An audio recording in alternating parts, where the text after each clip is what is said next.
300 años, en este entorno en el que nos encontramos ahora, tuvo lugar uno de los acontecimientos que cambió para siempre la historia de la península ibérica, la historia de lo que después será España y la historia también de Europa.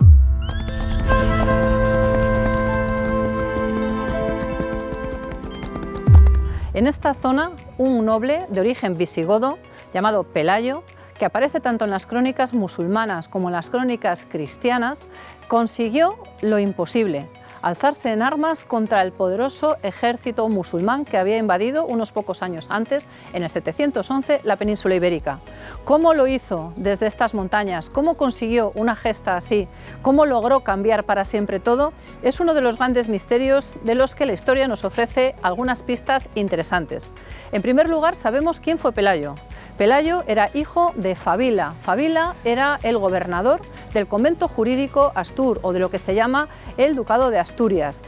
La sede, Astorga, capital de un territorio que englobaba tanto parte de la provincia de León como la parte de la provincia del actual Principado de Asturias.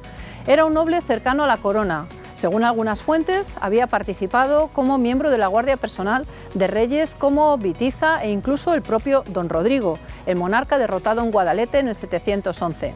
Se dice también en las fuentes cristianas que ese rey, antes de serlo, fue un rehén de los musulmanes, que su hermana acabó desposando con el que era gobernador en Gijón, cerca de donde nos encontramos, un hombre de nombre Munuza, y que aprovechó una ausencia de Pelayo, que en aquel momento estaba en Córdoba, según unas versiones como rehén, según otras enviado por el propio Munuza, para desposarse con su hermana. Tuvo conocimiento de cómo algunos musulmanes habían acudido en persecución suya. Cuenta una de las tradiciones recogidas en forma de crónica posterior a los hechos que cruzó el río Piloña, cercano a donde nos encontramos, probablemente en los alrededores del actual Infiesto, y que allí salvó la vida casi milagrosamente, y mientras los musulmanes esperaban en una de las orillas del Piloña, él consiguió subir a las montañas. Los musulmanes despreciaron por completo a este hombre que huía, a este antiguo rehén, y no le dieron más importancia. De hecho, se hablaba de él en términos muy despectivos en las fuentes musulmanas. Pero sin embargo, todo cambió. Durante el reinado de Pelayo sabemos que comenzó la reconquista, pero antes de ser rey, Pelayo era simplemente un fugitivo, un hombre que se había enfrentado al poder, un hombre que no tenía nada entre sus manos y que huía por bosques parecidos a los que ahora mismo nos rodean. A partir de ese momento, que ocurre durante el Valiato de Ambasa, todo cambia. Entre el año 721 y el 724 tendrá lugar el encuentro armado que conocemos como Batalla de Covadonga. Probablemente no pasó de ser una sencilla escaramuza. Quizás ni siquiera había tantos hombres como pretenden las fuentes, tanto musulmanas como cristianas. Quizás fue un simple rifirrafe entre unos y otros. Pero lo cierto es que el ejército que se envió desde el sur para acabar de una vez por todas con estos 4 rebeldes y algunas mujeres que les acompañaban y que vivían como osos salvajes en las montañas, acabaría por cambiarlo todo. No pensemos que aquí se albergaron los 187.000 musulmanes de las fuentes, tampoco que los hombres de Pelayo eran 300, porque tanto en un caso como en otro son referencias, algunas sacadas de la Biblia y otras que deben mucho a lo que son las fuentes clásicas. Recordemos los 300 de las Termópilas. Pero fueran los que fuesen, tanto de una parte como de otra, el poder del Islam quedó aquí, en estos alrededores de la cueva sagrada dedicada a la Virgen María, y que es el epicentro del corazón del futuro reino de Asturias y también el corazón de la cristiandad en su lucha contra el Islam durante 800 años, algo cambió entre el año 721 y 725. Se nos cuenta que los combatientes se enfrentaron, que Pelayo rechazó todo tipo de negociación con los musulmanes, también que atacó el centro y la parte de la retaguardia de la columna que desde Córdoba, probablemente pasando por Astorga, la vieja capital de todo el territorio Astur, llegó atravesando, es más que probablemente, el puerto de la Mesa.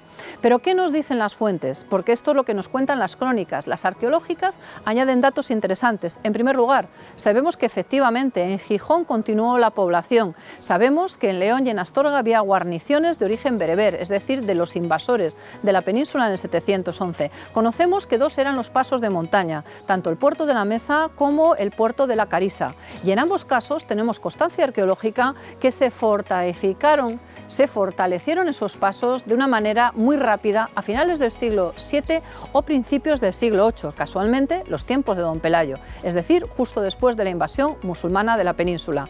Cortar esos dos pasos de montaña suponía aislar lo que hoy es el Principado de Asturias del territorio de la Cantábrica al sur, de lo que es la actual provincia de León.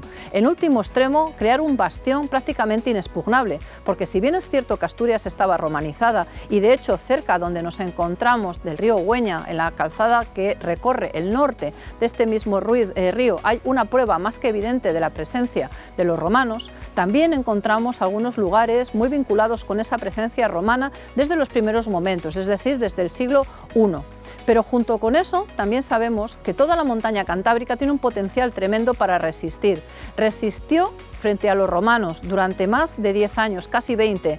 Resistió a las tropas de Octavio Augusto y de hecho las batallas al sur y al norte de la Cantábrica son épicas. Es la famosa Guerra de los Cántabros. Los territorios de lo que hoy es León, Asturias, parte de Santander y parte de Palencia fueron los últimos en someterse a Roma. Por lo tanto, un ejército que controle los pasos, que domine los caminos y que tenga un firme aval en la gente que compone este territorio, tiene todas las garantías para poder resistir ante cualquier invasor. Así se demostró hace 2000 años y así lo demostró hace 1300 un hombre joven, probablemente de linaje real, un visigodo que vino huyendo desde Córdoba, donde estaba en rehenes o bien en comisión de servicios, pero en cualquier caso vino huyendo a las tierras que le eran cercanas y familiares, porque de Pelayo sabemos por todas las fuentes que era natural de la Galaecia, es decir, del noroeste de España, y de nación astur, es decir, del viejo territorio que fue dominado por Roma y que compone gran parte del actual Principado, casi su totalidad de la provincia de León, parte de Palencia y parte también de Santander. Eso es el territorio que desde el principio quedara vertebrado en torno a este hombre que desafió al poder más grande de su tiempo, que mientras él defendía unas ideas y sobre todo también defendía que no se podían consentir los excesos, puesto que los musulmanes después del 711 habían prometido no poner una serie de impuestos y una de las primeras medidas que adoptaron fue precisamente duplicar los tributos a los cristianos. Ese hombre que era hijo, según las fuentes, del gobernador que desde Asturias y desde León, es decir, desde lo que era el viejo convento romano, gobernaba estos territorios, ese hombre fue capaz de cambiar la historia para siempre. En el 737 falleció.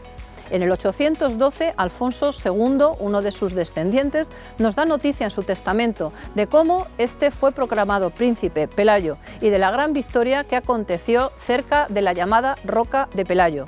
Sabemos que esa roca era el monte Auseba, pero también sabemos por las descripciones que quizás lo que hoy veneramos como el santuario de Nuestra Señora de Covadonga era más un lugar de culto devocional que el propio lugar físico del encuentro militar, que probablemente se dio en los alrededores, aunque no necesariamente desde la cueva. En cualquier caso, sí podemos decir que históricamente, que arqueológicamente y que según las fuentes tanto cristianas como musulmanas, Pelayo existió.